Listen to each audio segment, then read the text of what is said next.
What's going on, everybody? It's your boy Jobbers and Goons, and today, again, we're touching on One Punch Man content, as I'm kind of going to go over something I think is really interesting in terms of theories slash what I believe will go down with One Punch Man. As prior, I've made a couple theories before and predictions with One Punch Man. They came true, so it's time to try again. And I think this is a super spicy concept slash topic. So if you guys are a fan of content like this, or a fan of the channel in general, make sure to hit the like button. 300 likes on this video would be amazing. Helps me get into the algorithm. And then, if you like and subscribe, we get that much closer to 20k, which would be amazing. But anyways, we're kind of going to get into this, which is, yes, Goku versus Saitama. Super contentious. Peak versus peak. Gets crazy, right? Well, let's kind of ignore that for now, right? Like, let's say you can give an answer for either side and it's fine. You can say Goku wins and we're not mad at you. You can say Saitama wins, we're not mad at you. But I do feel God from One Punch Man will be the one that settles this debate, at least until Dragon Ball takes a major jump in scaling. But anyways, let's kind of go through all the evidence prior, how everything ties in, and ultimately what leads me to say such a crazy statement. Let's get into it. So we're kind of going to touch on newer things that have happened and how they tie back in. So again, kind of a spoiler alert for 173, but it's been out for a little bit.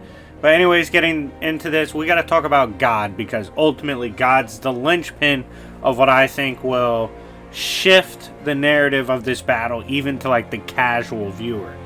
So it is confirmed in recent works and in recent chapters that God indeed does descend from a higher plane of existence. He interacts and has battled heroes like Blast for 2 decades. This is pretty crazy because, and you'll see later, it's pretty obvious why it's a higher dimension, but we can see it's undetected and then seen finally when grants access to Blast. But Blast has not died yet battling God, which is pretty crazy, which can lead you to a couple of things. Is God holding back? Was he trying to kill Blast? We do know he was trying to entice him at first, so it gets a bit weird. But then we see made obvious, including in this chapter, that God and his power transcend beyond time and space in what humans and all heroes could detect. This, in my opinion, if you just go ahead and read the chapter, sets a high and a pretty clear dimensional threshold for God and those empowered by God. Basically, it just helps confirm it's higher dimensional for the God scaling in One Punch Man and where his quote dimension would be. So there is a caveat with the whole God thing. Like, yes, he's coming down, but there's bigger fish to fry in that situation. You see, the heroes, the association, the higher powers that be, they outright admit, they say, look, God's coming down more frequently because something is drawing his attention. This aligns with the limit breaking of Saitama in the timeline. Genos is confident that Saitama would naturally overcome God with his own power. Now, what led to someone like Genos to be so confident that God himself would get boxed up by Saitama? And this wasn't just like him talking shit for his homie. This was him literally standing up in a meeting among his higher ups, among the people that pay the bills, stuff like that. Like, he's talking to important people about important reality saving matters, right? He goes, no, literally, if Saitama runs into God, like if he knew God was in the mix, he would overpower him and he would be the resolution to this problem with God empowering all these monsters and making things batshit crazy. So with Genos making that statement, let's kind of Go back in time, review certain things, and see why he's so confident that Saitama would beat God, and ultimately why I think this would settle the Saitama versus Goku debate, at least for now, even among the casual viewers and scalers. Now, Saitama had a massive battle with Cosmic Garu, who has and was a bearer of God's power. In order to save his fallen comrade and be the hero of the story, Saitama had to overcome all laws of physics and logic to save them, and even broke causality itself. He threw a punch that was never thrown. Essentially, it is the belief and hypothesis that Saitama's power at that point just allowed him to overcome anything, including literally breaking the very idea of causality itself, time, space, going beyond everything that governs physicality and dimensions, like crazy scaling for Saitama that ties into his dormant power. Now, to kind of elaborate on the belief from what occurred being so high, his power growth was so insane. No one could even measure what Saitama's power actually was. They can understand blast time, space, power, and manip, but not Saitama and his raw power. And Blast was literally fighting gods for 20 years. They could understand and quantify his power, they could understand unlimited human potential, all this shit. But Saitama's power, similar to God's, can't be quantified or measured.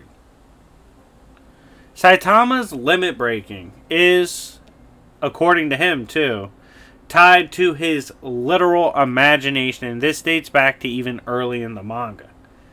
The thing with Saitama is, with this power being tied to his imagination, it makes him invincible and unbeatable for a few reasons. One, because if so true, and I do believe this power is going to hold up as the story progresses, he, after all the training, after all the stuff he's endured, he truly can't imagine someone being stronger than him. So let's say someone shows up and is stronger than him.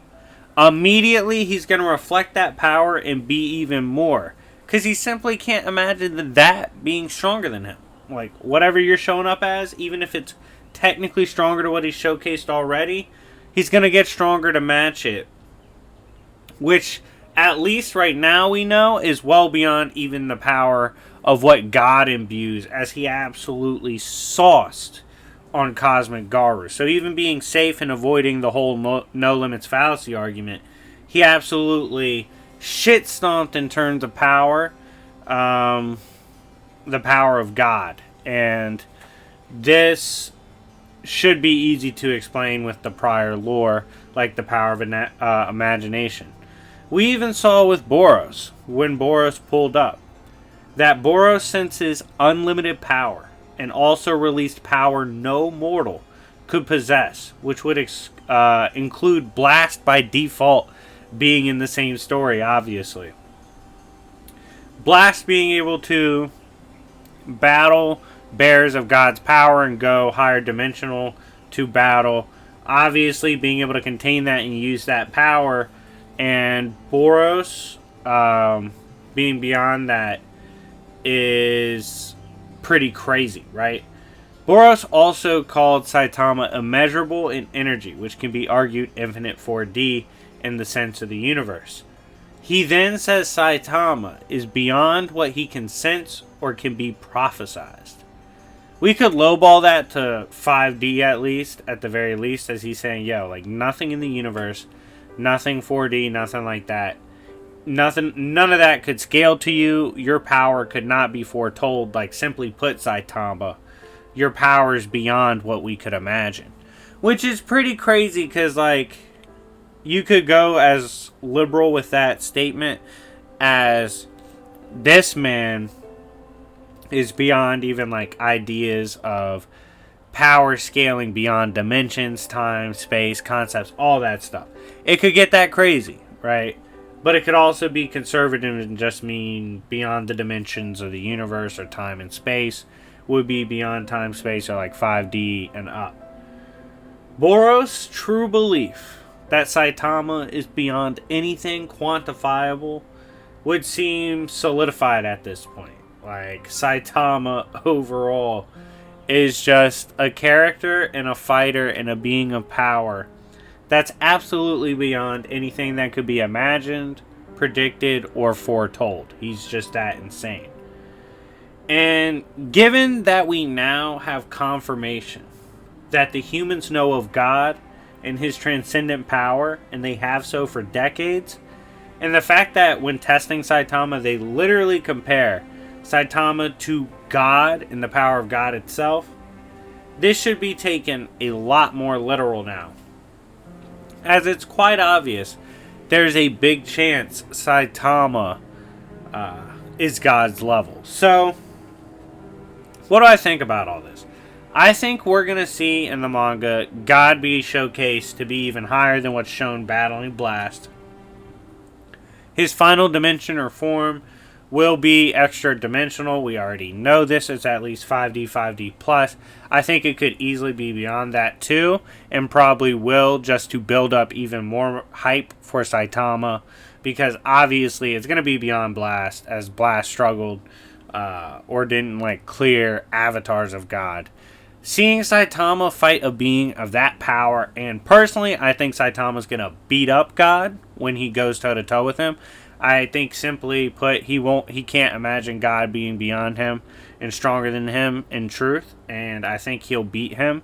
And when this occurs, if it occurs, I think the confidence for the average scaler, the everyday viewer, those reading both mangas, those paying attention to both sides, I think the narrative will easily shift over to, hey, the ball's kind of in Saitama's court now. Like, he beat up God. God's clearly higher dimensional with ease, to the point it's 5D, 6D plus. Saitama shit on that.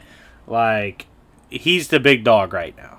And we need to see something crazy from Goku to match that.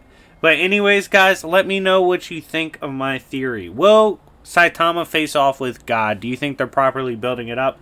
Do you think he will beat God when he battles him?